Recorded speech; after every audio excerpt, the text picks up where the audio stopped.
NBC Nightly News, Monday, October 22nd. Reported by John Chancellor.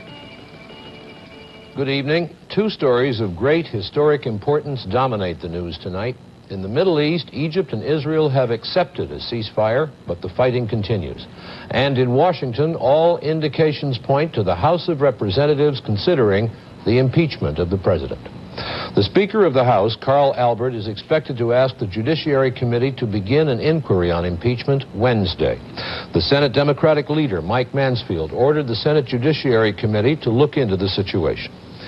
Any impeachment proceeding must begin in the House. The Associated Press says 44 members favor or would consider impeachment. And a special NBC News poll, which we'll have in a few minutes, shows that sentiment is growing in the country.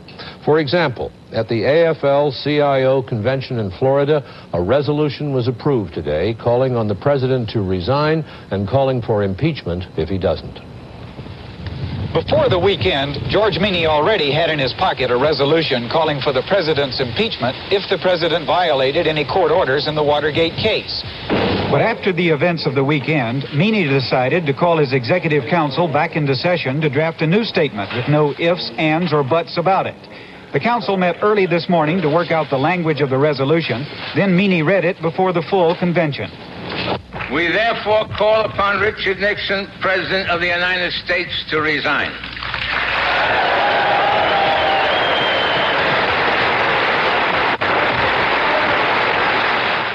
We ask him to resign in the interest of restoring a fully functioning government, which his administration is too deeply in disarray to provide. We ask him to resign in the interest of national security. If Mr. Nixon does not resign, we call upon the House of Representatives forthwith to initiate impeachment proceedings against him. Senator Daniel Inouye also had harsh words for the president.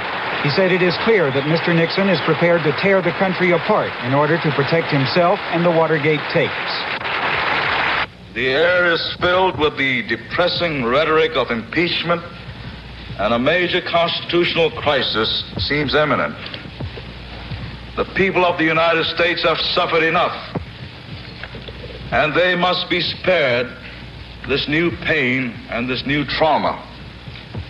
And so, as one who, like all of you, loves America, I most respectfully call upon the President to place our national interest and our national welfare above all other concerns, and to resign from the office of the president.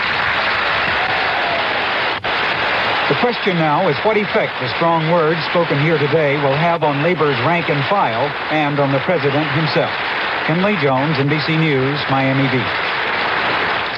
Leonard Woodcock of the United Auto Workers issued a statement calling for the president's resignation or impeachment.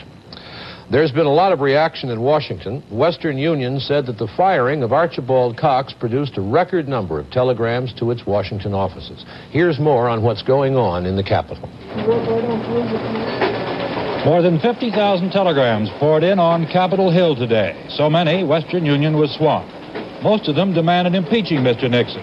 Few congressmen were in town because of the holiday. Among those here and impressed by his telegrams was Democrat Morris Udall.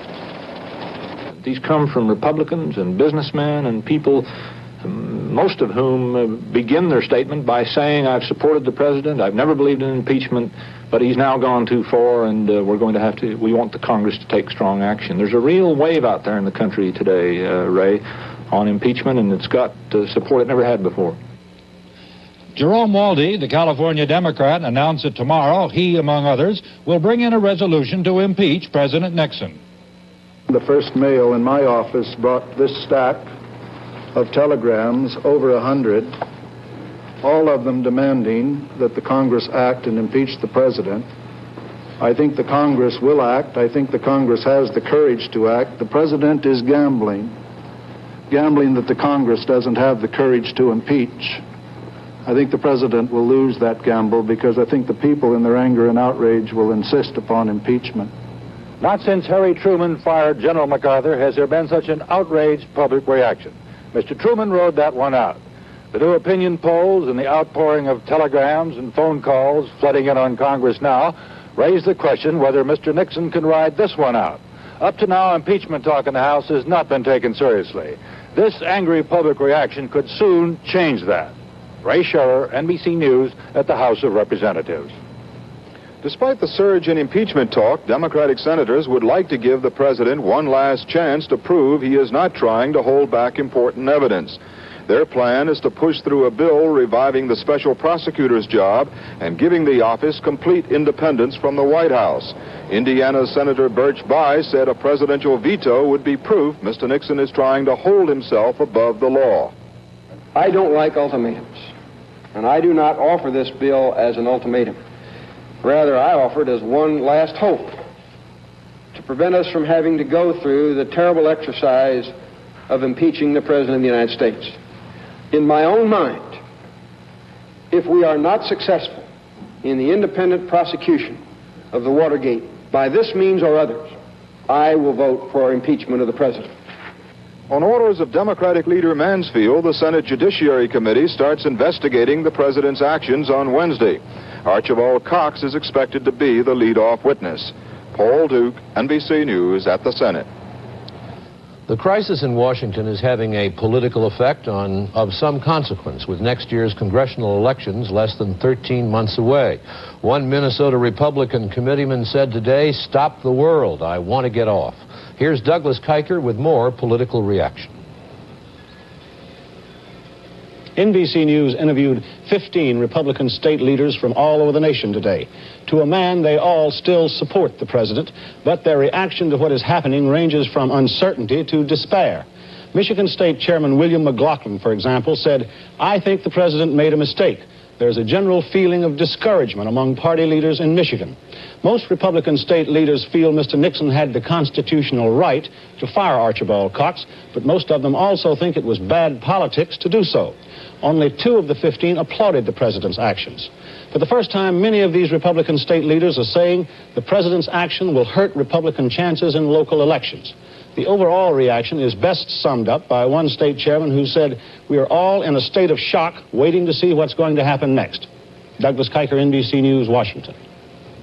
Since the crisis broke on Saturday night, NBC News has been conducting a national poll to get the people's reaction. It was done by the Oliver Quayle Organization based on a telephone sample of 947 adults in 300 scientifically selected communities across the country. Only 16% of those polled approved of the president's firing of the special Watergate prosecutor. An overwhelming 75% disapprove. 44% now favor impeachment of the president, while 43% are against it.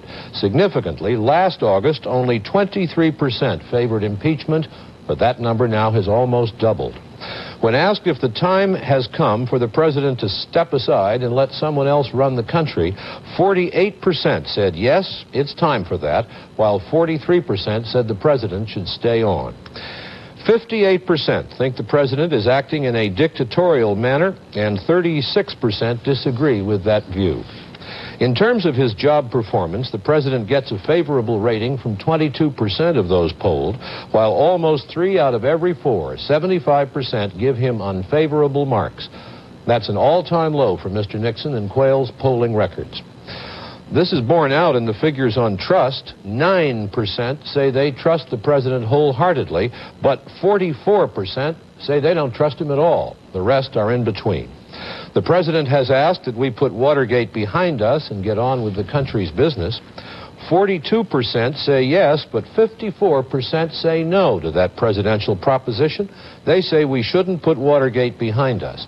And those answers were collected while the Middle East war was still on, an unchecked international crisis. So in terms of what the poll shows, the news is not good tonight for the administration. We'll have more on the crisis in Washington and full coverage of the Middle East ceasefire in a moment.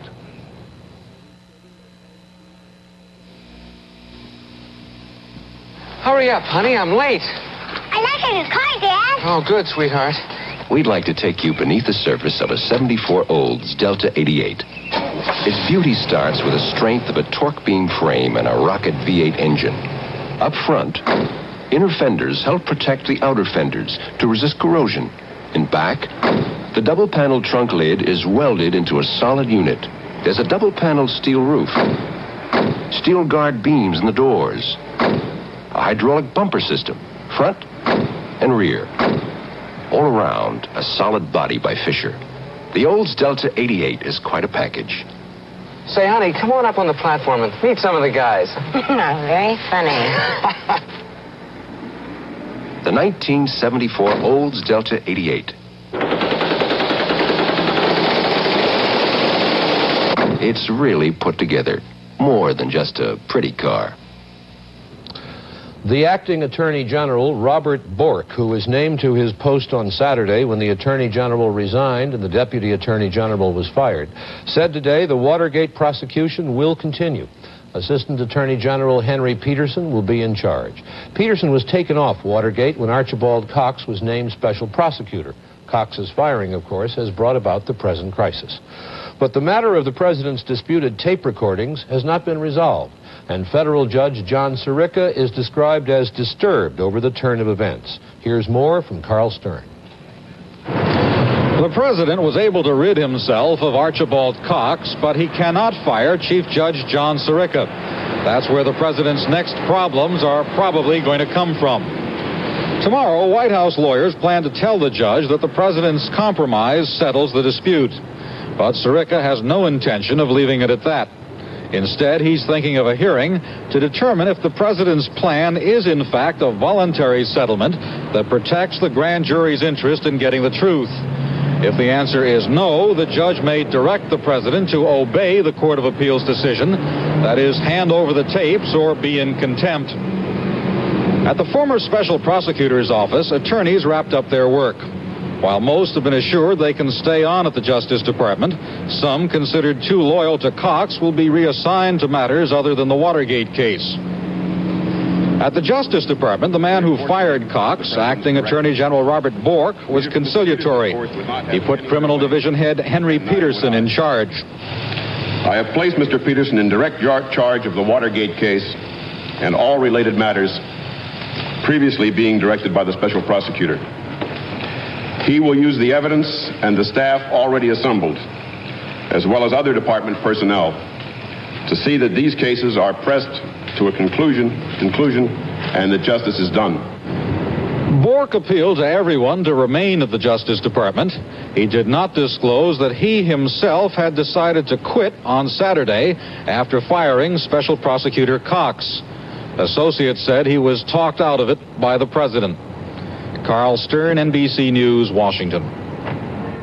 The former Attorney General, Elliot Richardson, will hold a press conference tomorrow morning at 11 o'clock Eastern Time, which NBC News will cover live on radio and television.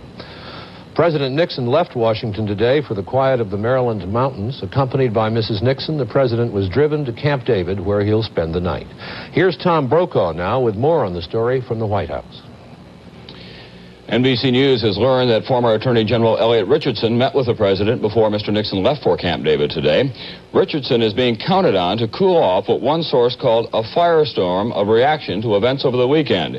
It is the resignation of the Attorney General that is giving the administration the most trouble.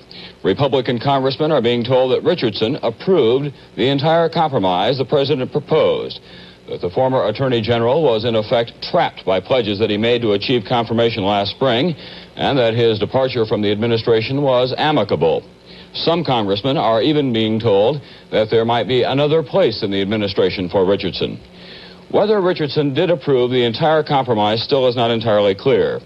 Apparently, he did approve or endorse all but one very important point: the president's order to Special Prosecutor Cox not to seek any more presidential material through the courts. However, apparently, the president felt such a sharply worded order was the only way to stop Cox from becoming what the White House now is calling a fourth branch of the government. Facing all of this talk of impeachment, the White House considers Cox the chief villain of the dramatic events of the past few days. As one source put it, by the time the people heard of the president's compromise, Cox had confused it. And the White House is clearly hoping that Elliot Richardson will clear up some of that confusion at his news conference tomorrow morning. Tom Brokaw, NBC News, Washington. There's been a mass of editorial comment on the firing of Cox and these other events. The New Orleans State's item said the country faces the gravest constitutional crisis in its history, that the president is a dictator. The Nashville Banner said the firing of Cox was a logical and proper step. The Charlotte Observer said the president has been ruthless and dictatorial, but the Manchester Union Leader said the firing of Cox is good news. The Chicago Tribune said the president's attempted compromise on the tapes may be the worst blunder in the history of the presidency. Honey, what are you doing? Plugging in my electric shave.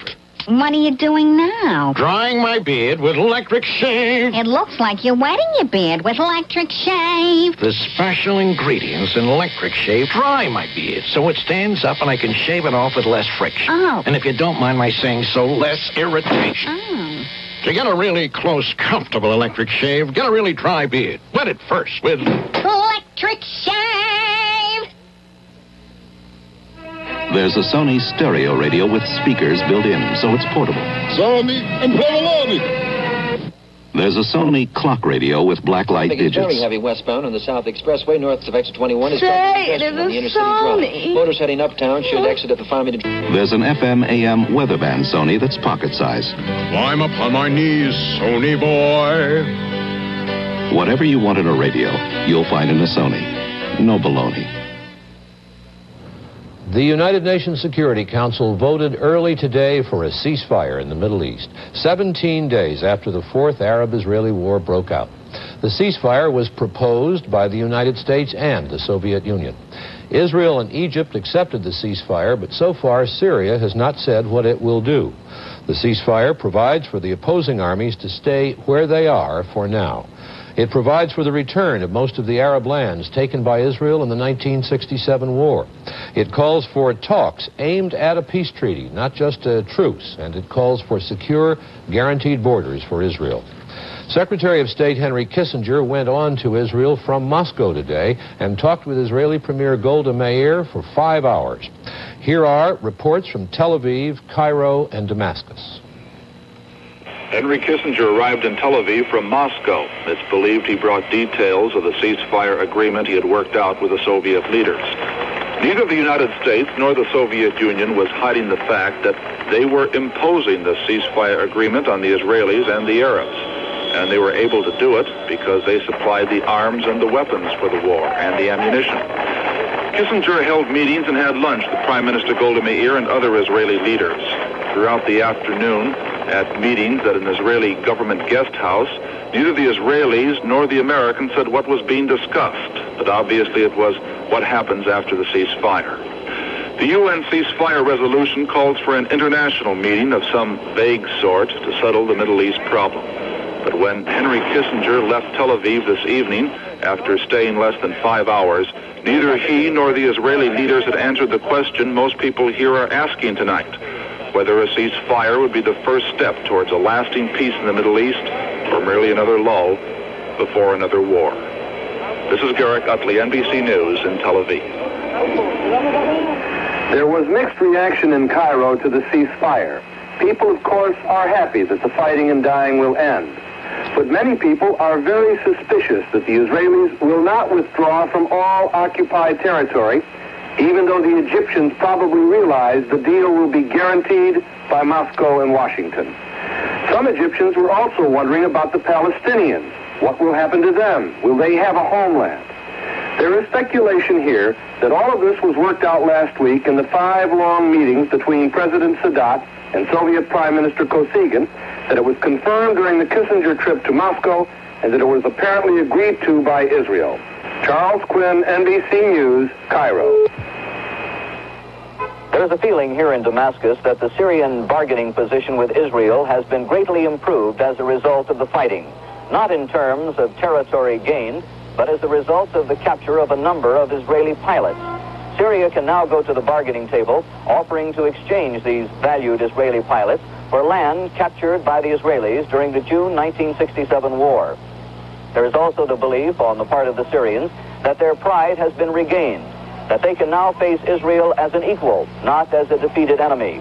This element of renewed pride is most important, most significant in the Arab world. On the other hand, the Palestinians say that a ceasefire holds little in it for them. They have fought shoulder to shoulder with the Egyptians and with the Syrians, and they now fear that a ceasefire agreement with Israel will not be in their best interests. As one Palestinian official told me, what we think really doesn't matter so much anymore. It's the Americans and the Russians who are calling the shots now. John Palmer, NBC News, Damascus, Syria. Iraq, which has men fighting in Syria, rejected the ceasefire. Jordan accepted it, but said Jordanian troops in Syria would continue under Syrian orders. The Arab commandos said they would continue the armed struggle against Israel. And the leader of Libya, Colonel Gaddafi, said the truce is unacceptable. Today we're going to use Libby's pumpkin pie mix to make this pumpkin pie. First, roll out, nice and flat, so it looks like this. I picked Libby's pumpkin pie mix because it's got the cinnamon and spices and stuff already in it. Now, add your milk, 2 eggs, and pour it all in there. When it's all done, it looks just like this one my mommy made. No matter where you wander, no matter what you need, Master Charge is there. Isn't it comforting to know Master Charge is good in more places for more things than any other card in the USA? Big towns, small towns, no town at all. Relax. You've got Master Charge. Although both Egypt and Israel accepted the ceasefire, fighting did not stop either in the Sinai Desert or in Egypt. And until the moment of the ceasefire, the fighting was heavy, with each side trying to gain a last-minute advantage. 30,000 Egyptian troops hold a strip on the east bank of the Suez Canal.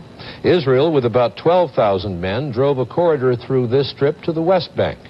The Israeli bridgehead there is about 25 miles long and at least 15 miles into Egypt. David Burrington has a satellite report from that bridgehead. As convoys approach the Great Bitter Lake in the Suez Canal, they must pick their way through the wreckage. The price paid by Israel for its move into Egypt was enormous. Once into Egypt, at a spot just north of Great Bitter Lake, the debris of battle was again scattered everywhere. Scores of smashed Egyptian tanks lined the road. Israeli losses were not given. The size of the Israeli force in Egypt keeps growing. At least 12,000 men. The force has penetrated to less than 50 miles from Cairo, but Cairo was not the objective. Rather, to push north and south along the canal so as to encircle Egyptian forces still holding on to a chunk of land on the east side of the canal, the formerly Israeli side. At this point, on a ridge looking south toward the city of Suez, there was a major Israeli push and lots of enemy artillery coming in.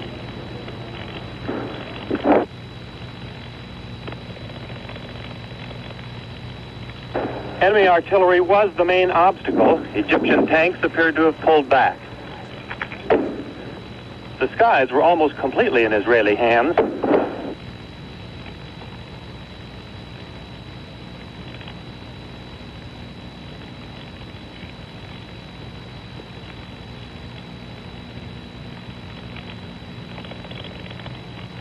Israeli officers say they can be in Suez City in a day or two, an extremely strategic point at the southern end of the Suez Canal.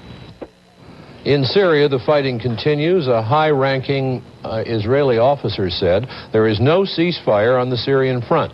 Syria said it is still studying the UN proposal. The Israelis have penetrated about 20 miles into Syria, and they hold about 300 square miles of Syrian territory. In other news, the American embassy in Cambodia today denied charges that American servicemen there are acting as combat advisors to Cambodian forces. The charges were made by the General Accounting Office in Washington, an agency of Congress. Pablo Casals, the great cellist, died today in Puerto Rico. He was 96 years old, and he died of complications from a heart attack. Casals is one of the greatest musicians and conductors of the 20th century. He was also a man of strong political conviction. He spoke out against Nazism and communism, and he left his native Spain for good in 1939 after Republican forces lost the Spanish Civil War.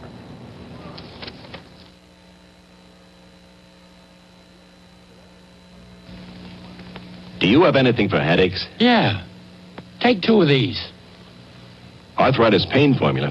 I have a headache, not arthritis. Doesn't matter. Arthritis pain formula is great for occasional headaches, too. Look at the label. Also relieves headaches. Must be strong. You bet it is. APF has more pain reliever in it than most headache tablets. Arthritis pain formula. Hey, thanks. Arthritis pain formula is great for headaches.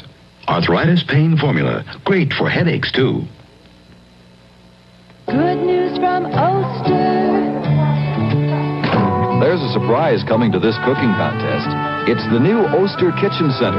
All in one, it's a mixer for even the heaviest batters. A powerful meat and food grinder. A 10-speed Osterizer blender with continuous or controlled cycle pulse blending. Nicest thing to happen to the kitchen since the dishwasher. At fine stores near you.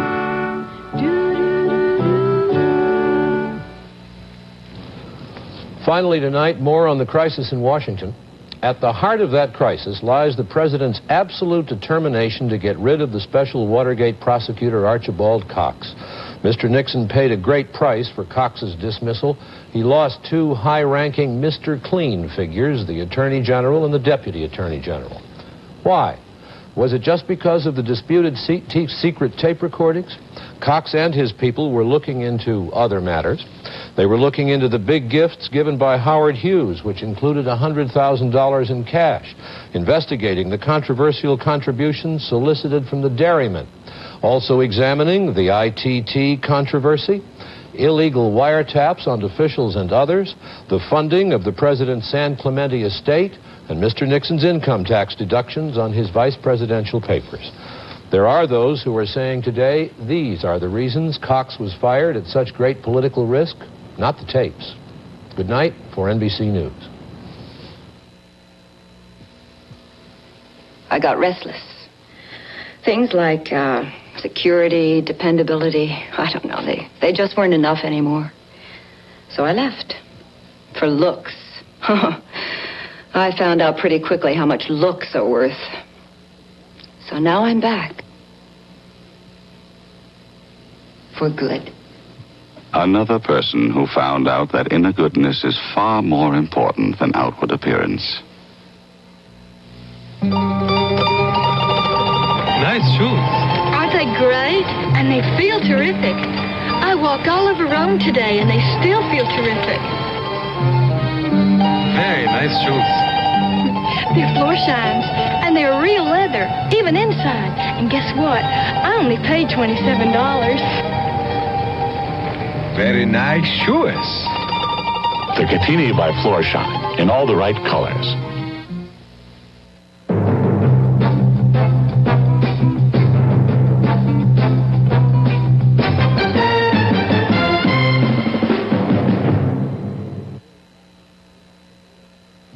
Elliot Richardson, who resigned as Attorney General in defiance of a presidential order to fire the Watergate special prosecutor, will hold a news conference. NBC News will cover Mr. Richardson's conference tomorrow morning at 11 Eastern, 10 Central, and 8 Pacific time.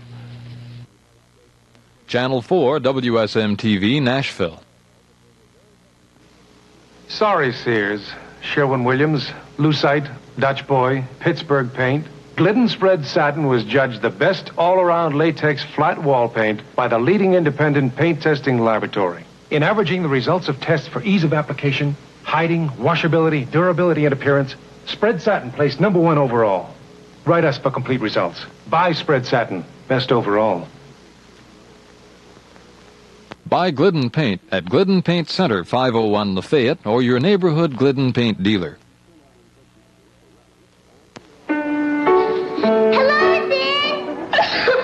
A bad cold. Oh, Nanny, my nose is so sore. Hate to blow it. Try puffs. They'll soften the blow.